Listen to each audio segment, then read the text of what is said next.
Satyabama Institute of Science and Technology, Chennai and Sriperumbudur.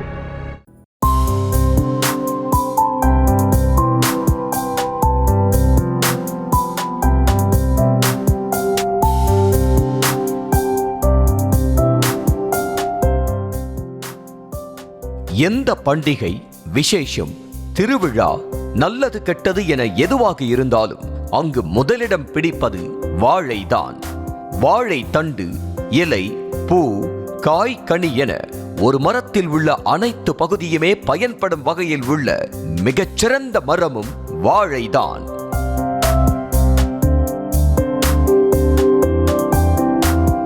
ஏழைகளின் பழம் என்றும் வாழை அழைக்கப்படும் நிலையில் இந்த வாழை கோடியில் லாபம் தரும் என்றால் நம்ப முடிகிறதா? ஆனால் அதுதான் உண்மை. வாழை அதிகம் பயிரிடப்படும் பகுதியாக காணப்படுவது திருச்சி மற்றும் தேனி மாவட்ட சுற்று வட்டாரங்கள் என கூறலாம். இந்த நிலையில் திருச்சியில் 1993ஆம் ஆண்டு தோகைமலை சாலையில் தேசிய வாழை ஆராய்ச்சி மையம் தொடங்கப்பட்டு செயல்பட்டு வருகிறது. 372 வாழை ரகங்கள் மற்றும் 120 வெளிநாட்டு ரகங்களையும் பாதுகாத்து வைத்துள்ளனர். காவிரி கல்கி, காவிரி வம்பன், உதயம் போன்று புதிதாக 8 வாழை ரகங்களை கண்டுபிடித்துள்ளதாகவும் தேசிய வாழை ஆராய்ச்சி மையம் இயக்குனர் செல்வராஜன் தெரிவித்தார். திருச்சிராப்பள்ளியில் இந்த தேசிய வாழை ஆராய்ச்சி மையம் தொடங்குவதற்கான காரணம் சொல்ல போனால் இங்கே ஒரு 25 ரகங்களுக்கு மேற்பட்ட வாழை சாகுபடி செய்கிறாங்க. இங்கே அது இல்லாமல் வாழை தாருக்கு மட்டும் செய்யாமல் வாழை இலைக்கும் இங்கே சாகுபடி செய்கிறாங்க. தேசிய வாழை ஆராய்ச்சி மையத்தில் இது வரைக்கும் நாங்கள் 8 வகையான புதிய ரகங்கள் அறிமுகப்படுத்தியிருக்கிறோம். உதயம் அப்படிங்கிற ரகம் தான் எங்களுடைய முதல் ரகம். அது கற்பூரவள்ளி போன்றது. ஆனால் இந்த ரகம் 60 கிலோ தார் கொடுக்கும். 50லேருந்து 60 கிலோ தாரை கொடுக்கக்கூடியது. உலகில் வேறெங்கும் கிடைக்காத அளவிற்கு இந்தியாவில் மட்டும்தான் வாழையில் அதிக ரகங்கள் இருப்பதாகவும் இந்தியாவிலிருந்து சுமார் 7 லட்சம் டன் வாழை பழங்கள் வெளிநாடுகளுக்கு ஏற்றுமதி செய்யப்படுவதாகவும் அவர் கூறினார். வாழை சுவைக்கு மட்டுமின்றி மருத்துவ ரீதியாகவும் அதிக அளவு பயன்பாடு உள்ளதாகவும் வாழைக்கு உலக சந்தையில் நல்ல வரவேற்பு இருப்பதாகவும் கூறிய அவர், வாழை விவசாயம் செய்யும் விவசாயிகளுக்கு இருக்கும் பெரும் கவலையே காற்று சற்று வேகமாக வீசினாலும் மரங்கள் சாய்ந்துவிடும் என்பதுதான்.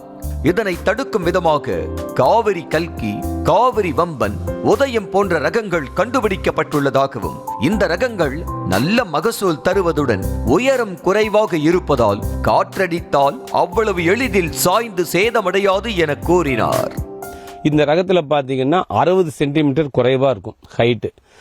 வெயிட் பார்த்தீங்கன்னா 25லேருந்து 28 கிலோ தாருடைய வெயிட் இருக்கும்.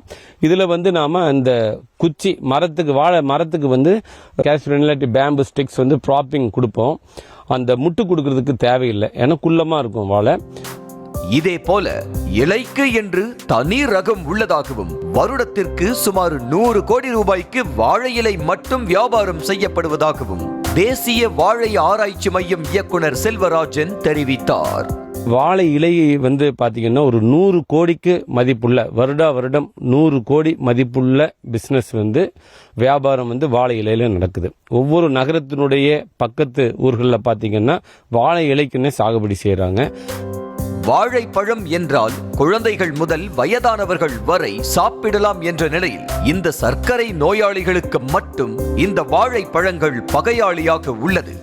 சர்க்கரை நோயாளிகள் கட்டாயம் வாழைப்பழத்தை தவிர்க்க வேண்டும் என மருத்துவர்கள் பரிந்துரைத்து வரும் நிலையில் சர்க்கரை நோயாளிகளுக்கு ஒரு வரப்பிரசாதமாக மெழுகு வாழை என்ற ரகத்தினை கண்டுபிடித்திருப்பதாகவும் இந்த ரக வாழைப்பழத்தை சர்க்கரை நோயாளிகளும் பயமின்றி சாப்பிடலாம் என்று கூறினார்.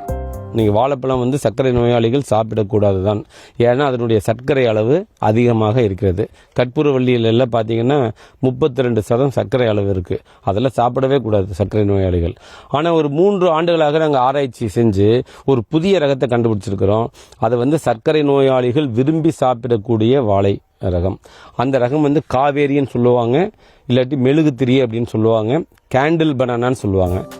தற்போது பிளாஸ்டிக் கவர்கள், உணவு பரிமாறும் பேப்பர்களால் மனிதன் மட்டுமின்றி அனைத்து வகையான உயிரினங்களும் கடுமையாக பாதிக்கப்படுகின்றன.